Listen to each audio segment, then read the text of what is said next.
If you struggle with a little bit of fist move coming into the golf ball, pelvis moving forwards, upper body lifts up, then this video is for you.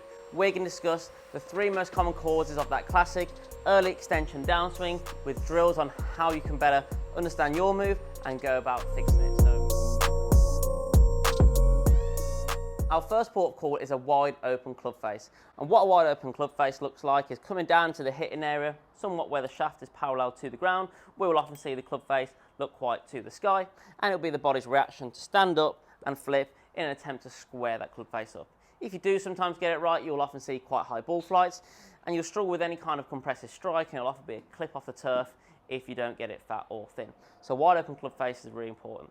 And from there, we want to identify where the club face is open. So the starting point I would look at is the grip. If we have quite a weak grip, so that is when the whole grip is rotated towards the target. This is a weak grip which would encourage the club face to be more open. So we really want to make sure that when we're gripping the golf club, checking the lines, so I like to use the creases in between my thumb and index finger, we want to make sure that they are looking more towards my trail shoulder. If they're more towards my lead shoulder, this is going to encourage a more open club face, and that would be our first port of call. From there, where is your club face opening on the way back? Do you have a square club face at this position of the swing when the shaft is parallel to the ground? This here would be quite a neutral or square club face, as the leading edge is somewhat in line with my back line, in line with the spine. A club face looking down at the floor would be quite strong, so we wouldn't be looking here too much. But if the club face is looking at the sky on the way back, then you can assess that your club face is opening on the way back. And we want to think about ideas, the club face looking more towards a ball in order to help square that club face up. If your club face is actually square on the way back, coupled with quite a neutral grip, however the club face is quite open on the way down, so looking at the sky, then you can identify that your club face is actually opening on the way down. So you would want to think about release ideas, feeling like this club face is looking more towards the floor, coming down to the hitting area, so we can square that thing up, rather than going back quite nicely and allowing it to open with the club face looking more to the sky. So if you are open, define where the club face is open, keep on top of your grip, and you can either work on the backswing and or the downswing depending on where you're opening the club face. Number 2 causer is a steep transition in the shaft in the downswing. Steep being where the golf club is stood to upright on the way down versus more shallow on the way down, and in order to re-shallow that golf club, we would often have to stand up. Notice how as I stand up, the shaft pitch is more behind me, so this is a shallow maneuver, but from there I'm going to struggle to hit the golf ball, and I'm going to see all sorts of face control and strike control inconsistencies from there. So are you someone who pitches shaft quite steep on the way down? And as you can see, I've got an alignment stick set up here on my swing plate. You can put this through a basket or if you're on the grass driving range in the ground at an angle. And a really simple fix here is just to feel like you are swinging underneath that stick.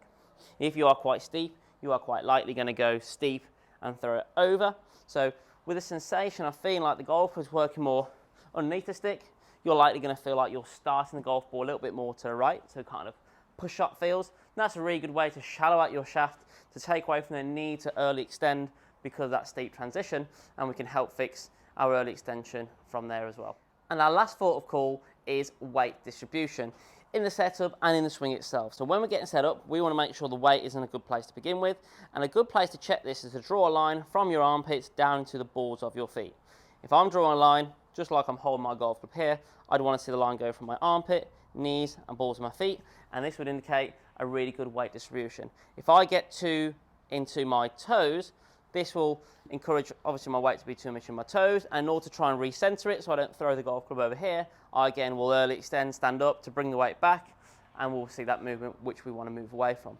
By the same measure, even if my weight distribution is quite good and I'm moving into my toes on the way back, you look at the head here in order to decipher that. That head's moving forwards, weight's moving forwards as well. Again, I'm going to move back by early extending, standing up in order to recenter myself as well. So we want to make sure our weight's in a really good place. So that line kind of going from my armpits down to the balls of my feet. Again, you can rock into the toes, into the heels, try and find that middle ground to help you as well. And just make some swings, making sure your head is not moving forwards. On the backswing, you're making a nice rotation into this right hip in order to aid that, and then from there you're going to feel like you're staying more back and behind the golf ball in order to clear. So we don't want to be forwards and stay forwards. We want to feel centered. We want to stay centered and then swing our swing on the way down from there. Hope you enjoyed the video. If you have any further questions, drop me a comment on the comment section down below or give me a follow on my socials. For any online or in-person coaching, give me a follow on the SKILLEST app, search David Atkins and drop me a message from there. But until next time, catch you on the next one.